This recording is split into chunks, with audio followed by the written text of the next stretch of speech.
In this chapter, we will model objects using splines. A spline is just a fancy word for a curve or a line. And we will model these fancy hanging lamps using a line or spline and something called a lathe, which is a surface of revolution that creates this model that basically sweeps the line in a circle in order to create this round shape. And we've got a few parts to this. Each one of these is a lathed line, as we can see here in the modifier stack. We have 3 of these. We've also got the ceiling fixture here, the mounting hardware. And actually, this cylinder here itself is a line, because in 3ds Max, we can make a line turn into cylindrical geometry. It's an easy way for you to create wires and tubes and things like that. Okay, so let's get started. I'll make a fresh scene here. Just reset 3ds Max. And we want to make sure we get our units right. As always, go into Customize Unit Setup. And I'm still working in US standard units. So I'm sorry, all of our international friends out there, but I'm working in feet and inches. I promise it won't be that painful.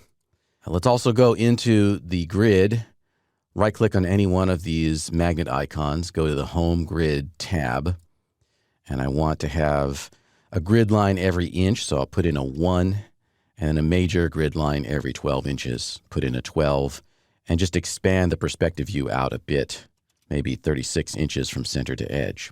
So now, because I previously set up my grid and background colors, I can actually really see that this is 1 foot and divided into 12 inches. Be careful about this, by the way, because it's really easy to get confused about how large your grid is in 3ds Max, because there's no numbers on the grid. And if you dolly back far enough, I'm using the mouse wheel to do that, now I'm backed out to each one of these squares is 1 foot rather than 1 inch, but there's no visual indicator for that. And this is a thing that's, bitten people a million times over the years, including myself. So just be sure that you zoom in until the grid doesn't subdivide anymore. And then you'll know that you're at 1 inch. Kind of a tricky one there. All right, so I'm down at the level of 1 inch, and now that's a foot. Okay, so I want to build this kind of in situ or sort of in place so that it's already at the right height above the floor. And that's going to be about 6 feet above the floor. 1, 2, 3, 4, 5, 6 feet somewhere up here. And then we're going to create a line. Let's do this in the front viewport. And I'll maximize that view with Alt-W. And we can snap to the grid if we desire. It's kind of a good idea to snap to the grid, at least when you first start with making these lathe objects, because you want the first and last point on the line to actually be vertically aligned with one another. And an easy way to do that is to just snap to the grid.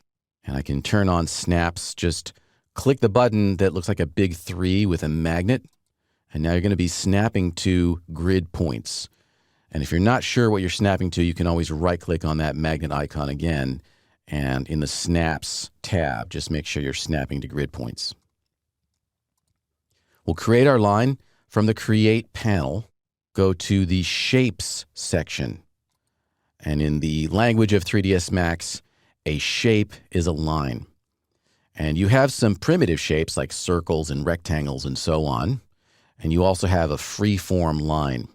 We're going to do that. So we're going to click on Line, and then we're going to build our lamp, but we're not going to worry about the exact shape just yet. We're just going to create the line at this stage. Click once and release the mouse, and you'll create a type of point known as a corner point.